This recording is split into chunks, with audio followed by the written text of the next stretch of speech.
David from Guitarist here. We're looking today at the Cream Tea Aurora guitar.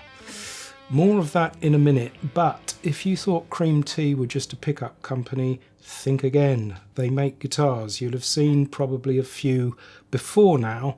This is the Aurora sort of version 2. It's been upgraded a little bit. There are various tweaks that have happened to it, but it's still got the swappable pickup thing that we get from Relish guitars. It's also available without this if this is not your cup of tea, but bear in mind that for a few, I think it's a couple of £100 more, you have the facility to swap pickups, and it's all solderless and everything. Take one out, put a new one in. It's just like putting a cassette in or whatever. Right, back to business. This is the Aurora. As I said, it's slightly tweaked and upgraded version. Unofficially, I believe it's referred to as version 2. So what have we got here? As you can see what guitar it's loosely been based upon, but we like to think of it more as a kind of a marriage between a Telecaster and a Les Paul, effectively, although it's got overwhelming amount of Les Paul features to it. So let's go through it.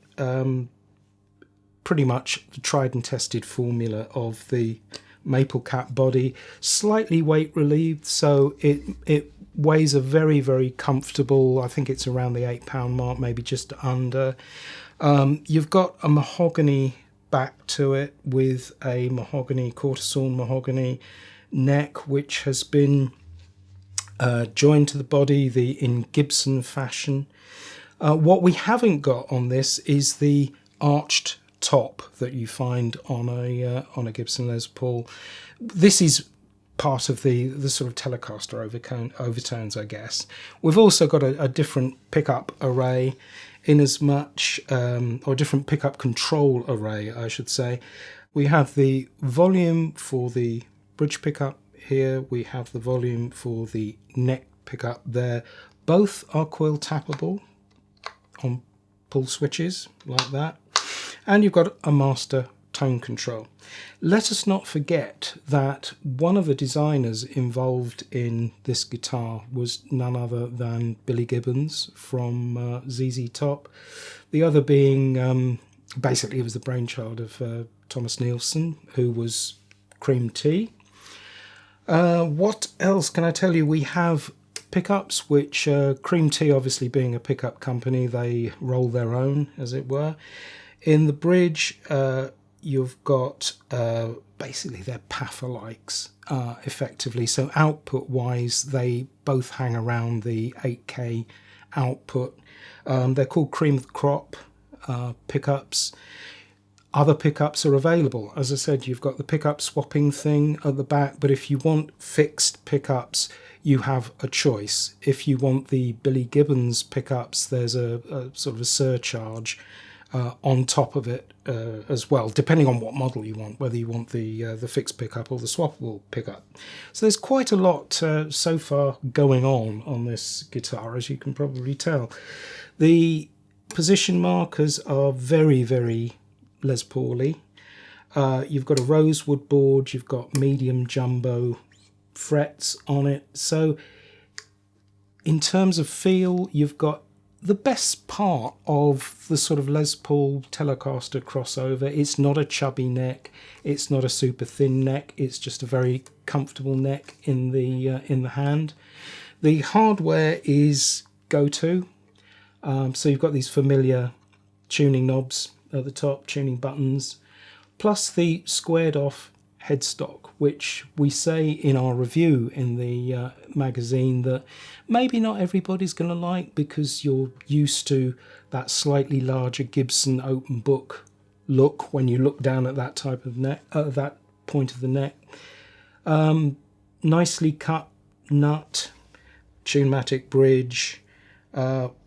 So I think, the other thing to mention is that the back, the mahogany at the back, is, I wouldn't say unfinished, but it's been lightly nitroed.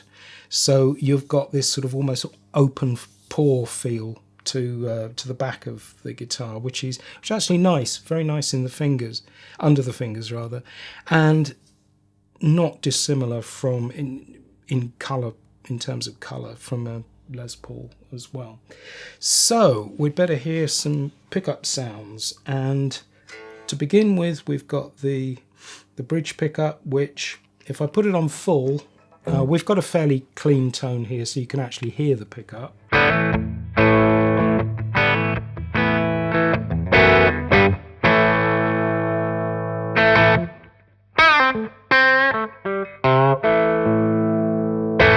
So everything's pretty much where you expect it to be, and if we coil tap it, you've got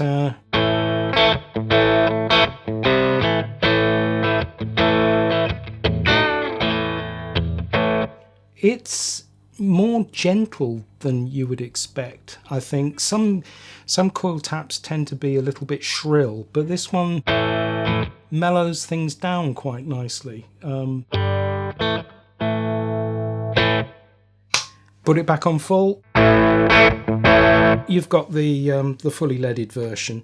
Now, swapping over to the neck pickup, again, everything as expected.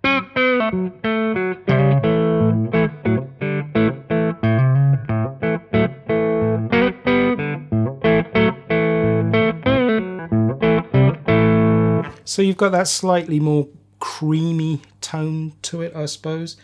Coil tap it, and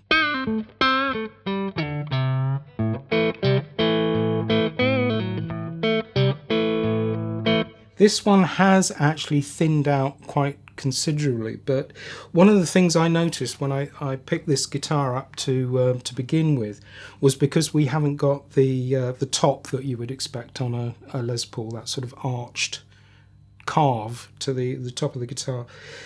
This means this pickup is actually quite far from the strings, so it might be that the pickup could do with a little bit of a raise, and we'd get a slightly fuller tone, but quite usable